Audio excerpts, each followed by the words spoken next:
Bonjour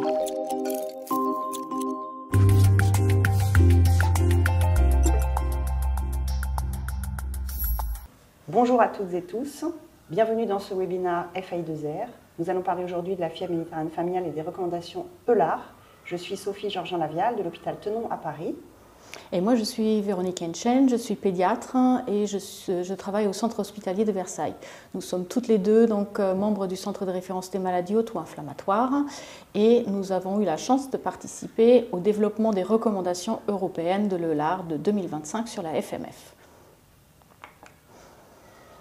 Dans une première partie, nous aborderons les messages clés. Tout d'abord, la fièvre méditerranéenne familiale est la maladie auto-inflammatoire monogénique la plus fréquente dans le monde, mais de nombreux spécialistes, qu'ils soient pédiatres ou médecins adultes, rhumatologues ou internistes, ne connaissent pas parfaitement sa prise en charge. Donc c'est la raison pour laquelle il faut absolument faire en sorte que les objectifs de ces recommandations soient connus le plus grand nombre.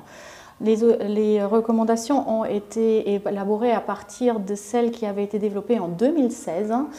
C'est donc des recommandations essentiellement fondées sur des preuves et elles visent vraiment à guider les rhumatologues, les internistes, les pédiatres et tous les autres professionnels de la santé dans le traitement et le suivi de patients atteints de FMF. En France, on estime qu'il y a 2000 à 5000, voire peut-être 10 000 personnes atteintes de FMF, ce qui n'est pas négligeable. Et dans le monde, il y en a a priori 100 000.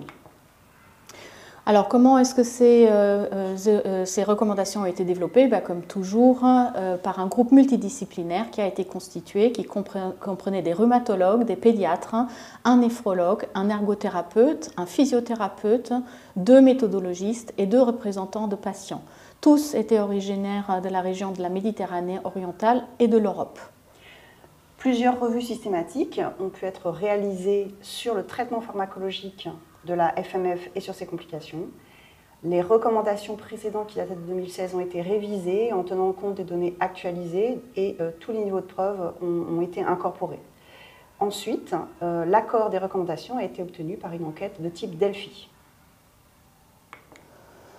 Le résultat, c'est que nous avons développé 4 principes généraux et 12 recommandations. Ce qui était vraiment extrêmement intéressant dans ces recommandations, c'est que le degré d'accord entre les experts était supérieur à 9 sur 10 dans tous les cas. Ensuite, une grande chose est sortie des discussions que nous avons pu avoir, c'est que l'amélioration de l'adhésion thérapeutique est vraiment cruciale dans la prise en charge de la FMF et donc cette adhésion thérapeutique se retrouve dans plusieurs recommandations. Ensuite, nous avons défini un ensemble de priorités, des indicateurs de qualité et d'autres stratégies de mise en œuvre dont on va vous parler à la fin de ce diaporama. Donc, dans les principes généraux, ils étaient au nombre de 4. Premièrement, la FMF vraiment est une présentation clinique et génétique complexe. Finalement, peu de gens sont vraiment particulièrement au courant de la FMF et souvent la gravité de la maladie est sous-estimée. Ce qui fait que dans la recommandation principale, a été dit que les patients FMF doivent être pris en charge par des gens qui ont une expertise en la matière, aussi bien de diagnostic et de prise en charge. Pour cela, il nous semble important qu'un centre expert puisse suivre entre 50 et 100 patients minimum qui ont une FMF, c'est-à-dire que le centre voit au minimum 1 à 2 voire plus patients par semaine atteints de cette maladie pour avoir une bonne expertise sur le diagnostic et la prise en charge et les mutations. Ensuite, le deuxième grand principe général, c'était l'objectif du traitement. Donc, il y a 2 objectifs. C'est la première fois qu'a été définie au niveau européen une stratégie dite Treat to Target. Donc, en fait, il y a 2 choses qu'il faut viser. La première, c'est le contrôle des crises. Et le deuxième, c'est le contrôle de l'inflammation subclinique pour prévenir les dommages associés. Ensuite, un autre principe majeur, la FMF nécessite une prise en charge à vie, y compris une prophylaxie à long cours par colchicine, quelle que soit la situation finalement, sauf les quelques exceptionnelles intolérances complètes à la colchicine, mais finalement on n'en a quasiment pas dans nos patientèles. Deuxième critère, c'est donc du coup l'adhésion au traitement qui doit être travaillée de manière spécifique avec les patients parce que c'est la pierre angulaire de la prise en charge de la FMF. Et enfin, le quatrième principe, c'était que la prise en charge doit être centrée sur le patient pour promouvoir une bonne qualité de vie et favoriser la santé et le bien-être. Les premières recommandations plus précises concernaient le traitement par colchicine. Le traitement par colchicine doit être débuté dès qu'un diagnostic clinique est posé. Donc on ne va pas attendre le résultat de la génétique pour débuter le traitement. En France, on va faire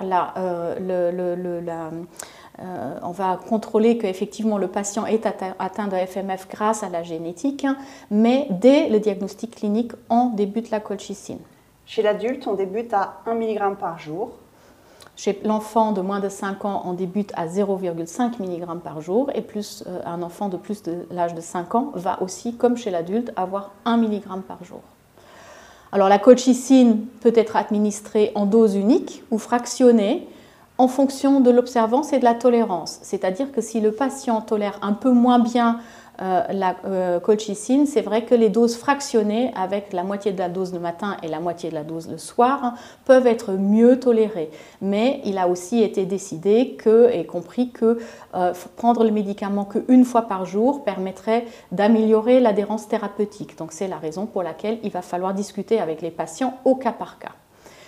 Et ensuite, la troisième recommandation, c'est que chez les patients adhérents, c'est-à-dire ceux qui prennent le médicament de manière régulière, la persistance de crise ou d'une inflammation subclinique constitue une indication pour augmenter les doses de colchicine dans la fourchette recommandée.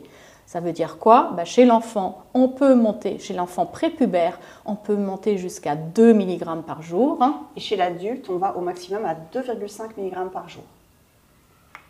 Sur ces schémas, j'ai représenté la CRP avec le cut-off habituel de la normalité des laboratoires, donc 5.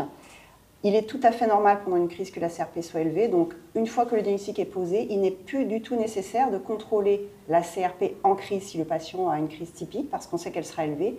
Par contre, il faut absolument contrôler la CRP en dehors d'une crise, et l'objectif que j'ai indiqué ici, c'est que la CRP soit inférieure à la norme du laboratoire en dehors d'une crise. La norme est ici.